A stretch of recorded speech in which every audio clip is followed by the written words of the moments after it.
I'm definitely in. Bring it. Bets to you, Higgy. Oh, sorry.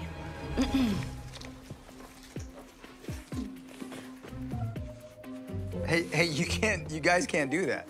Do what? You're colluding under the table. I saw you were doing something. Oh, they're playing footsie. No, you know what? He's right. You can't do that. You could be signaling what cards you have. I swear, we're not cheating. That's exactly what someone who's cheating would say. Oh, come on, this is absurd. We are cheating. We're not very good at it, are we? I mean, Thomas's chip stack is twice the size of ours put together. Exactly. All the more reason for you to want your money back. Oh, do you really want to start talking about who owes whom money at this table? Well, she does have a saying. there. Poker is not a team sport. Okay, fine. You know what? I'll make this easy. I'll fold. Yeah, I'm out too.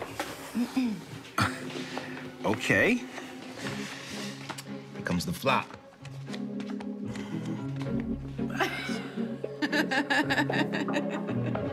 Rick, that's to you. Sorry, I was just throwing up a little bit in my mouth. I'll check. Okay, seriously, guys? We're in the middle of a big hand here. What do you want us to do? Ignore each other? I mean, you could get a room. Good idea. Yeah, get a room. That's my vote.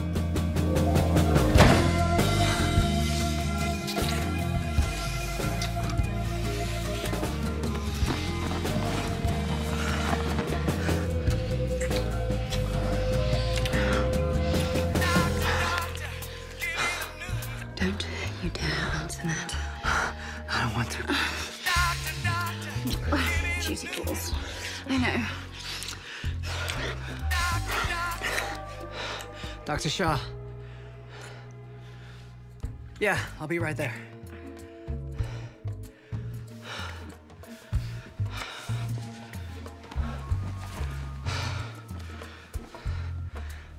I'm sorry.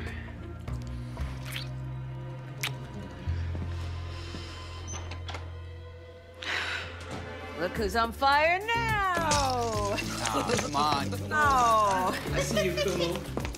Hey, look who's back. Oh, that was fast. What happened? Don't ask. No way you had time to... Yeah.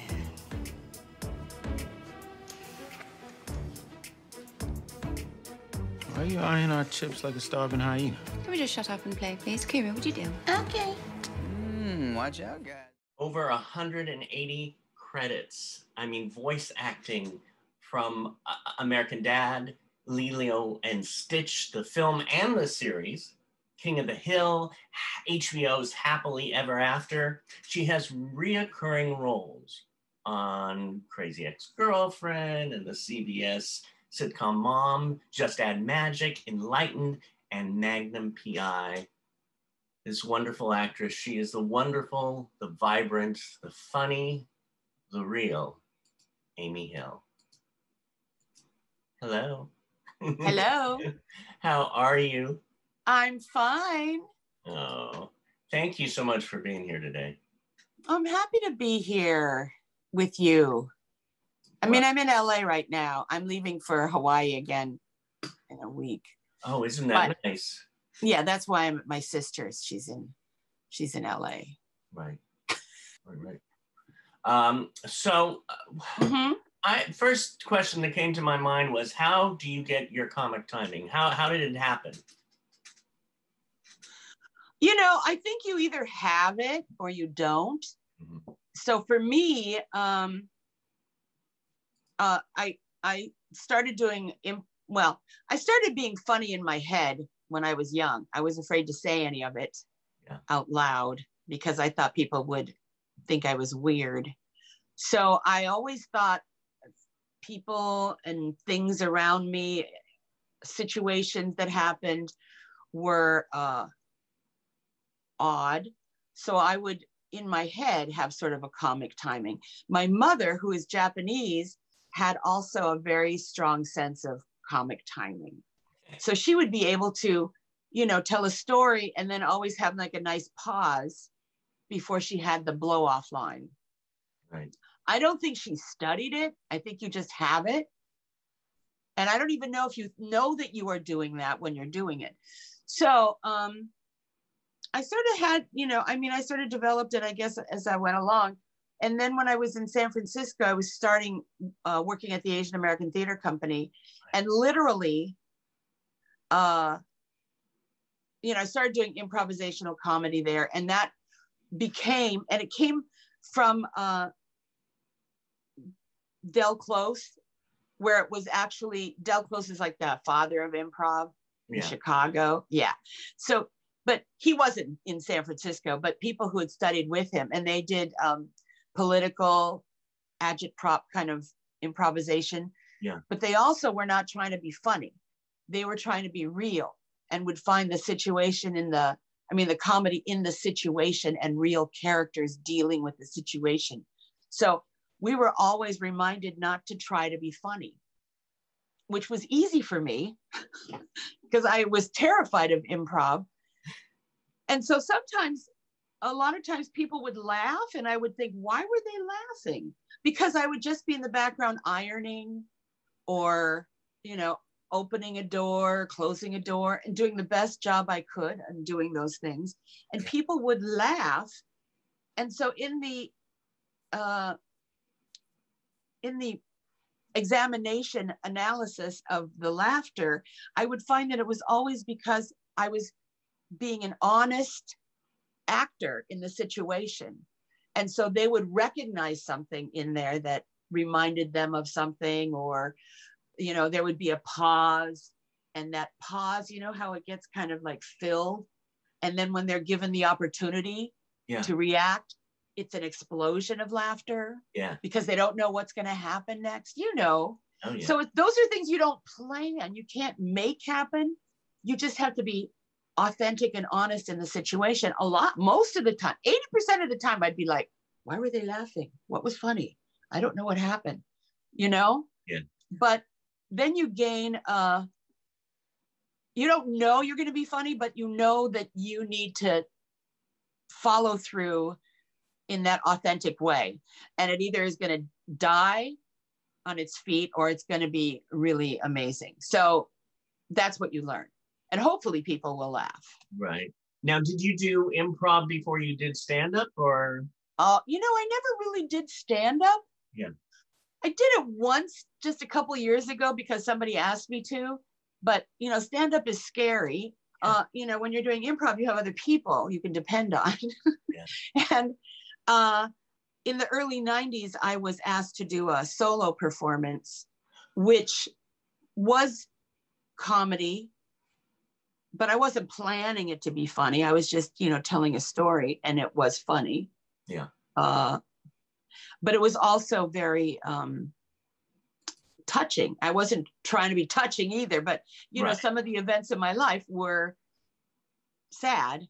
Right. So, or thoughtful or whatever. So I'm always just trying to be honest in a situation. Yeah.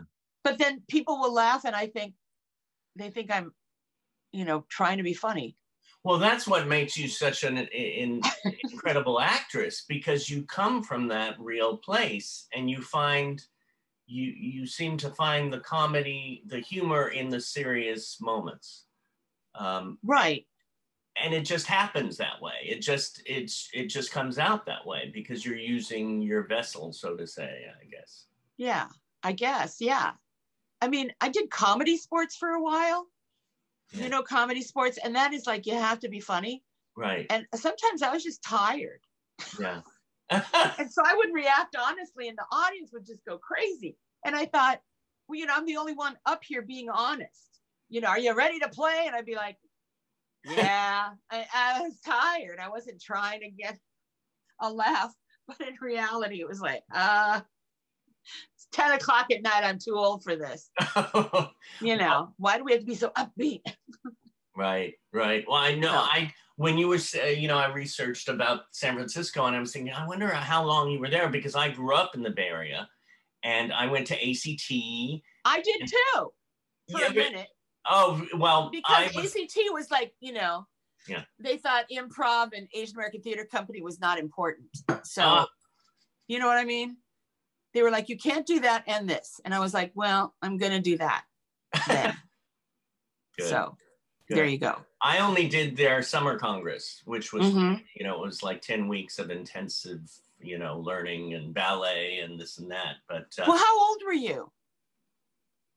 I had just, that was 91. I Oh, think I was, well, I graduated from college, San Francisco State in 88. In fact, I did a show, I did Endgame with Elaine C. wow. In San Francisco That's State. so great. Yeah, I left in 87. I was in San Francisco from 79 to 87. Oh. Yeah, those were my years. I was, and you know, I see all these places you grew up, you were born in, oh, I have it here. You were born in Deadwood. Yes. And then you went to Seattle? Yes. And after I graduated from high school, that's where I started in Seattle. Yeah. I mean, I performed on my front porch in Deadwood and in Seattle, but then I started training in high school. Training, if you can call it that. But, you know, and I was a serious dramatic actor. I was like, I need to suffer for my art. I told people that. Right. Oh my God. And then I moved to Tokyo to go to university. And, you know, and I think that's where I sort of honed my humor. Because it was always, every day was something crazy, you know? Yeah. Crazy people on the train. It's like moving to New York. It's just a lot more crazy people. Interesting, surprising. Right. Right. So. Yeah. I want to pause for just a second. I noticed for some reason today, you're speaking and then you're mouthing it after for some reason today. It doesn't always happen, but you know how that does that? Yeah, so we're not syncing. We're not syncing. And you know, sometimes it happens for like a minute or two, but then it sinks back in. But okay. Well, I'm just looking to see if everything, well, my side looks good when I look at myself. This is my side.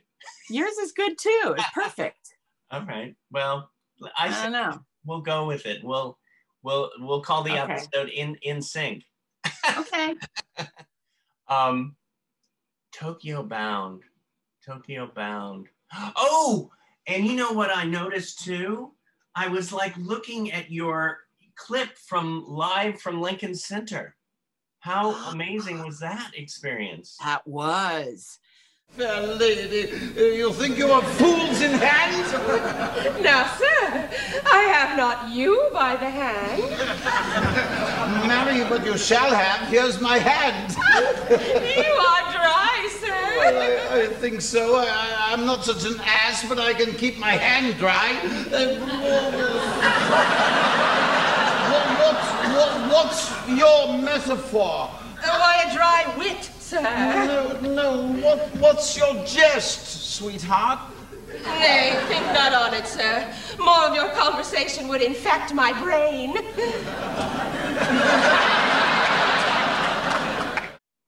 You know, it was interesting because I was working on a series before I went to Lincoln Center. I mean, theater is my first love, you know, working in front of a live audience.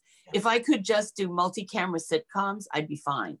You know, I like having an audience. So I worked on this multi-camera sitcom, which was, what was it called? Oh, The Naked Truth with Taya Leone. And it was just a hellish season, just miserable. And after that, I thought, I just want to do theater. And I told my agents, like it would happen. I said, I want to go to New York and do a play. And I got a play in New York.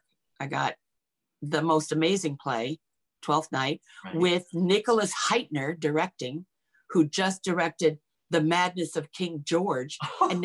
And then he moved on to direct the National Theater. Yeah. Just a fancy schmancy director.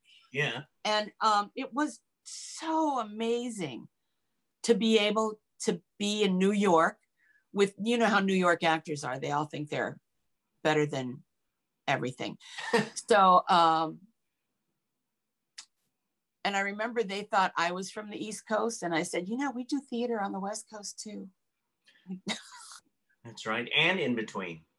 Right, and you know, I'd studied the classics at ACT for a minute, but you know, I mean, I'd also done it a lot. Dakin Matthews was sort of my Shakespeare mentor. Mm. And you know, he's like the genius Shakespeare guy here. Yeah. I mean, I was at Antaeus in the very beginning when it started, and that was like a master class every Monday. We would do, it was just crazy amazing. So I knew how to do classical theater, but I never got the opportunity to do it ever. Because being Asian American, you don't really have those opportunities, you know. But Nicholas Heitner, he cast incredibly diverse. It was a beautiful cast. Well, it's so important, especially today. It's like it's bursting out of the windows, diverse casting. Right. At Performing Arts Studio West, we have over 100 students, which have different abilities, so to say. Right. When I was looking at you know, your work and that you love teaching, and you are a teacher, you have been a teacher and a producer and a director. And I thought, oh my God, everybody would love you there. And I would love you. I would, you know, if you ever start teaching a class again, I'm going to jump back in. Well, you know, the hardest thing teaching I found after a while was being able to commit to every Monday or every Tuesday or a 6-week session, because inevitably you get a job and then, you know, I just don't like to not be able to follow through on a commitment. So yeah, well, especially sometimes I'll do little like master classes on the weekend or whatever. Right. I know, but there's a lot of wonderful teachers. Oh yeah. Way better than me. Oh, well. Out there. You know, I remember, you know, even films like, I mean, one of my favorites, I Saw You in White Frog, like when, you know. Oh, that's so funny. Yes. I just saw that. You know, I love the film, but that scene, you blew me away. You're so sweet. You know, and I had seen you on TV and film before, and I was just, you know, when you see somebody that just sucks the air out of you in a good way. And it was brilliant. You're so sweet. My mother died and I can still hear her. Oh, you're so smart. Why you don't become doctor? Oh, shrink not doctor. Shrink just somebody you pay so they pretend to like you. Yeah, you gotta be doctor, then marry doctor, then have baby. Someday gonna be doctor, or mommy gonna die. Was it your fault that she died? Oh, who knows? Maybe that's why she's still on my case. Dead people, they come and go like they own you. Sometimes I feel like taking a restraining order out against her. Oh, so messy! Oh, you gotta clean sometime. You know, every day, just a little bit by little bit. Then one day, oh, surprise! Oh, clean. I have to say, I was with Alec Mapa the other day, and years ago, we had this concept for a pilot where the people, it was a private investigative agency, and everybody who worked there, who was in the agency, were people of color, people with had disabilities or challenges of some kind. Because, you know, in those days, maybe now too, we were invisible. So the best way to have us like infiltrate anything was to go in as the people of color or the people in, because nobody would even notice us. Yeah. So we were really good at our jobs. Yeah. You know what I mean? Yeah. So, I mean, we already, my dream was to make a pilot which was peopled with people that are never cast. Yeah. But not, and you would not focus on the fact that they were in a wheelchair or they were Black or they were whatever they are. They were just people and they did their job. And it wasn't like, you know, because that's how we, I think, generally are, you know, with somebody that is missing a leg, or if somebody has like a big giant port wine stain, or, you know, I remember on Preacher, I was working with somebody who wasn't disabled, but in the show, he had blown his face off. So he was called, did you ever watch Preacher? You know, I think I watched 1 or 2 episodes, but he was called, I think he was called Arseface, because literally his face looked like a sphincter. And I thought to myself, how am I going to talk with this man? And in the first scene, I remember the first time I saw him, I was like, wow. And then after a while, you just don't notice it anymore. You really don't. That's gone. Yeah. Isn't it true?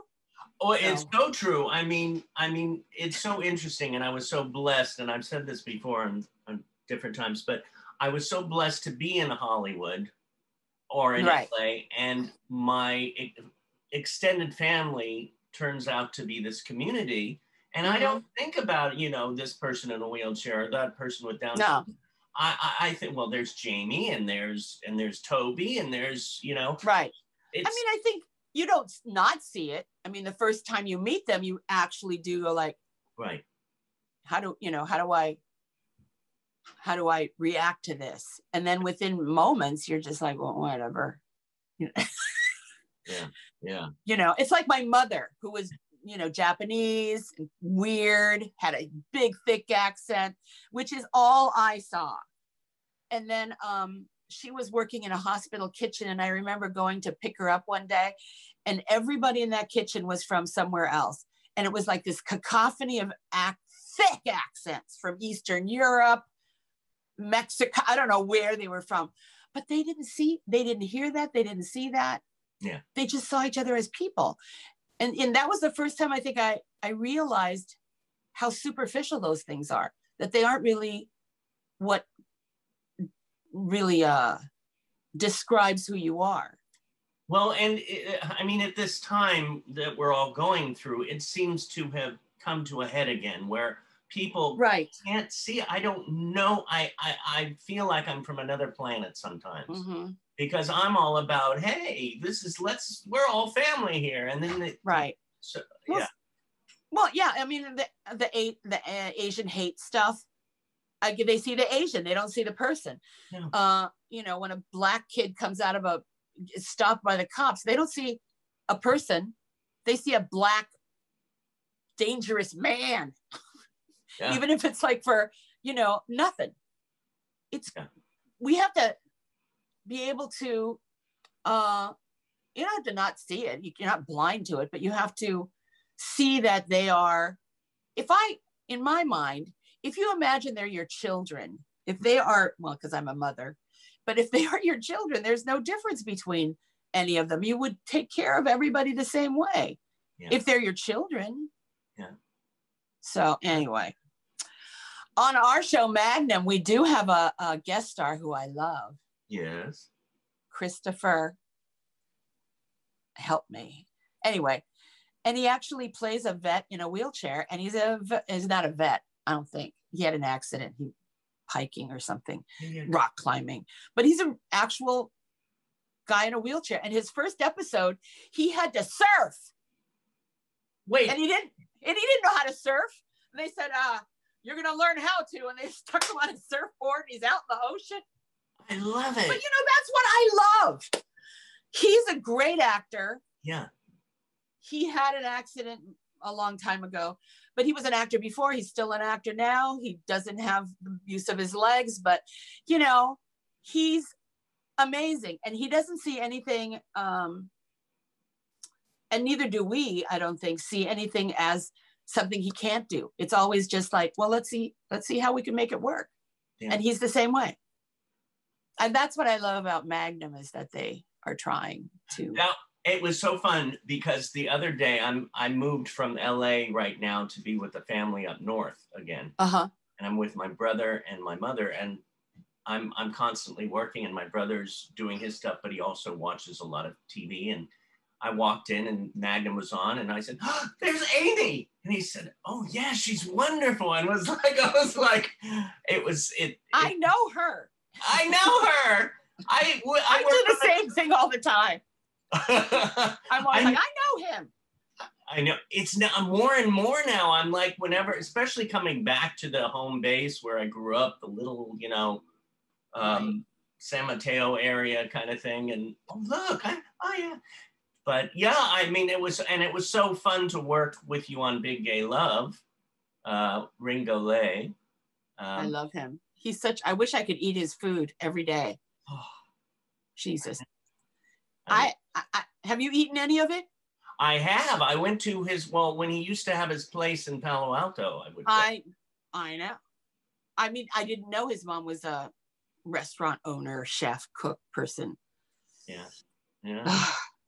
So she cooks. So anyway. No. So let's say a student was going to come up to you and say, I love to act, but the one thing and I get the emotion out. I know how to hit the comedy and this and the real coming from a real place. But the thing that stresses me out the most is the lines, worrying about the lines, and then afraid that I'll not have the line come out. How do you guide a student to that?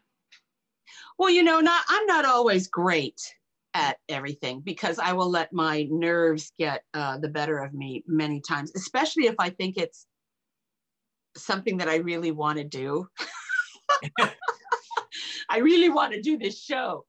So yeah, I will get more involved in who's in the room, how do they seem, how are they reacting to me? I mean, I just get involved in too much stuff. So for me,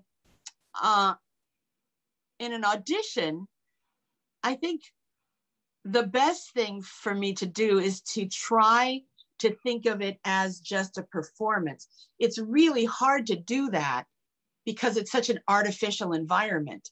You don't have anything, and you have one person reading the lines back to you, like they're off camera, and there may be three people. Right. And it doesn't have any reality base at all. So it's like really creating in your imagination the environment. Yeah. Sometimes I don't even look at the person that I'm supposed to be talking to because they throw me off because they don't look right. They're just casting people. They're not necessarily good actors. So I just try to, and then I always hold the script, always, just in case I go off. But, generally I will know the lines well enough to be able to understand what the beats are. I do a script analysis. I don't know, you know what that is. Yeah. So I know the script analysis helps me understand what the beats are and what my intentions are. So if I don't say the line exactly right, it's okay because I'm saying what I'm trying to say, but maybe not in exactly the way it's written on the page. I mean, I try to do word for word, and I don't try to, make it different or better. I mean, I'm actually trying to just say what I think is trying to be intended. Yeah. Anyway, but on set, when I'm acting with an actor, I don't have trouble with lines because you're in the environment that you're supposed to be in. I mean, there might be cameras and stuff and lights and things like that. And people, those things never bother me because I will hear people go, quiet. And I'm thinking, I didn't hear anything. In my mind, I'm just in my little world. Right.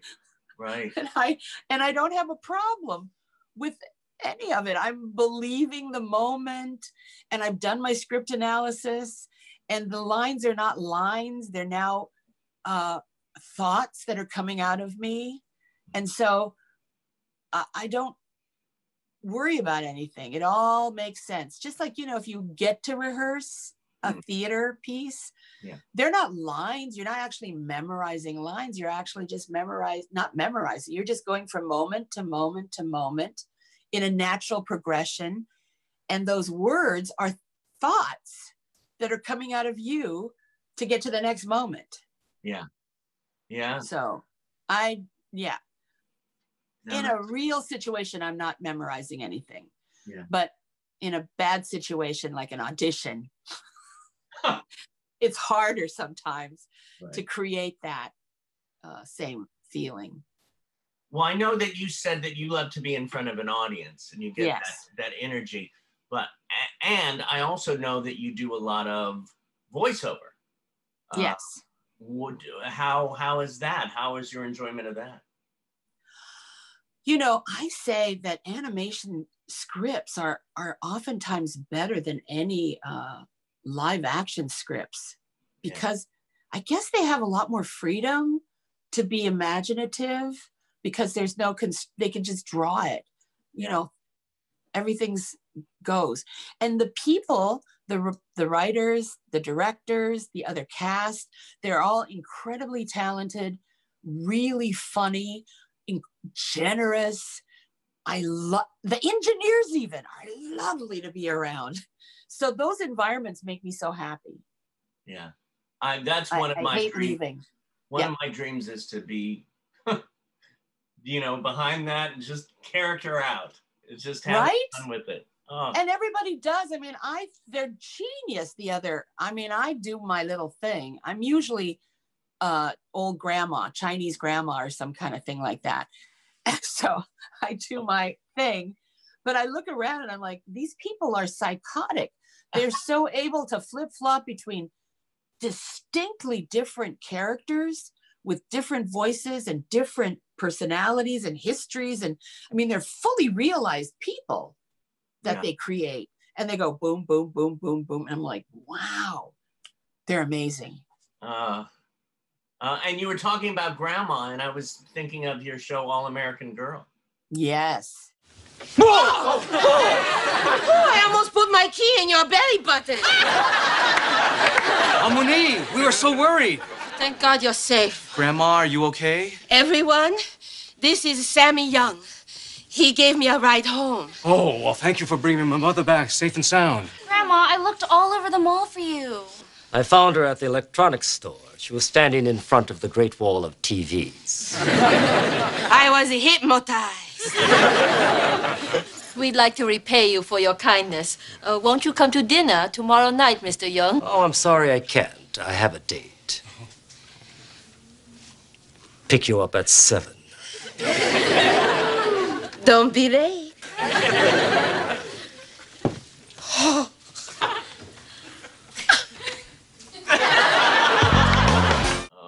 Well, you know, I did my mom all through my time in San Francisco, you know, in improv. If we ever had a tough situation, they'd say, Mrs. Hill needs to go in. So I'd be like my mom and go in, and literally I would just channel her. I didn't know where she was going, but she was just reacting off what was going on in a very honest way. And then she'd say crazy stuff, but it was something I never planned. I never knew what she was going to say, never knew what she was going to do. I just sort of went with whatever was happening. And she was fine in any situation. You got to find those characters. Right. That you can throw into anything. And you sure have like a plethora. That's one of my favorite words, plethora. It is a beautiful word. What brings you the most joy in life? Well, theater, I have to say, working in front of an audience, finding that groove where you're not thinking, you're just being all the time on stage, and you can feel the audience. You get this energy, right, from the audience. You feel like you're bigger than you are.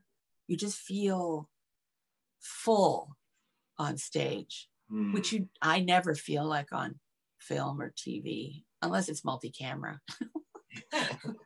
But I don't feel that same way on doing the other things. I mean, I work hard to try to be authentic, but I don't have that same full feeling. Because the stage is where the actor is king or queen. Because there's no stopping there. No, there's nothing between me and my performance. There's not going to be somebody stepping in going, cut. Can you do that again with a little, I mean, I have to, when I'm doing film or television, like Magnum, they'll give me a note and I just think, I don't really feel it, but, I'll give it a shot. I have to sort of compromise my instincts sometimes. They usually let me do what I want, but every once in a while a director, because we have different directors for every episode. Right. A director will come in and say something just crazy. And I'm always, I should give it a shot. I don't know what the absolute perfect answer is to anything. I'm just, trying my best, but maybe their idea is okay. So I try. Well, how do you deal with that when a director or somebody comes up to you and gives you a thought of, can you do this or do that? And he doesn't explain it. Can you do it faster? That kind of, what is your process for that? My process is to, in the moment, I mean, I think that's what we have to do as actors on film and television in that medium, because it's so fast. You don't have time to discuss it. We got to get this shot in the can. We're going to lose light. So my job is to rationalize it. I think it comes from, when I lived in San Francisco, I also did voiceovers. That was how I made my living. Commercial voiceovers. So you don't get the script until you get in the room and you see the script and you have to make choices immediately on everything. Right. So I feel like in many ways, you could make 100 million choices and they would all be okay. You just have to justify them in your head, rationalize why that would be an okay choice. So I'm able to do that. Yeah. So if he asks me something crazy, I'll just go, okay. And then quick, try to change everything. I mean, it happens in auditions. Sometimes I have a character and she has an accent because she's from the Philippines or something. And they'll say, do it without an accent. That's a different person. Do they know that? The person who doesn't have an accent is a different human with a different history than the one I've created. But that happens all the time in auditions. Right. Can you do that? Yeah. You just go, yeah, just 180 degrees. Okay. All right. Well, you mentioned you have done one-woman shows, and the trilogy Tokyo Bound, Reunion, Beside Myself. What is the joy about doing a one-person show? Well, I think historically, none of people of diverse backgrounds or differently abled, their stories aren't told. Their stories could be told by people who aren't people of color. That happens a lot. So you think, how do they know anything? They're making shit up. Right. So when it's told from you, your story is being told from you, that's an opportunity to share something really personal. But at the same time, when you go in personal like that, you find that becomes the catalyst for people to explore their own stories. They find so much in common with you that you don't even know you have. So when I would tour my show, Tokyo Bound, which was really about me going to Tokyo and being biracial and not understanding my mother and just a bunch of stuff. It was an identity piece. People came up that were African-American and they'd gone back to Africa, which was very far from their history, but it was in their history. Yeah. And just knowing, like old Jewish ladies would come up and go, that's my story, and you think, what? But it wasn't specifically their story, but it was their way of being able to connect to their story. And that was something that was really I think, a wonderful thing that you were able to share with people. Because sometimes people would tell me their stories and I go, Jesus, you need to write a show. A lot of good stories out there. You just scratch the surface of anybody. Yeah. And their story will be amazing. So I don't know why we have to have these, reboots or. I know, like. There's so many stories out there. Psycho. How many times do you have to do? Why? What do you want the most at this moment in your life? Well, right now I'm working on a movie with some older actors. And I'm working with Lois Smith, who is 91. And she is an inspiration. You can tell that she loves to act. She loves doing what she does. And she is so invested in doing as authentic a job as possible. I mean, she knows her lines. She understands what she's doing. She understands the comedy of it. She doesn't miss a beat. She's amazing and never complains. We did a night shoot the other day of the other older ladies, and we're like, oh man, I don't like night shoots. She's like, oh, where's the restroom? She's totally fine. Oh, are we done? Yeah, it's 5 o'clock in the morning, Lois. We can go home now. So she's inspirational, and I want to be like her. Before the pandemic, she just closed a show on Broadway. I can't hear you now. Well, now I do. Yeah, I muted myself for a second because, of course, the maid is here today, or the cleaning maid. She just came. Yeah, I know, I understand. I don't hear anything, it's fine. I'm so here. Well, I want to thank you so much. This has been. Thank you. Thank you for what you do. Really, I'm so glad you give all these. You take the time to make these opportunities, I think, which is really important. You do. The fact that you have this workshop.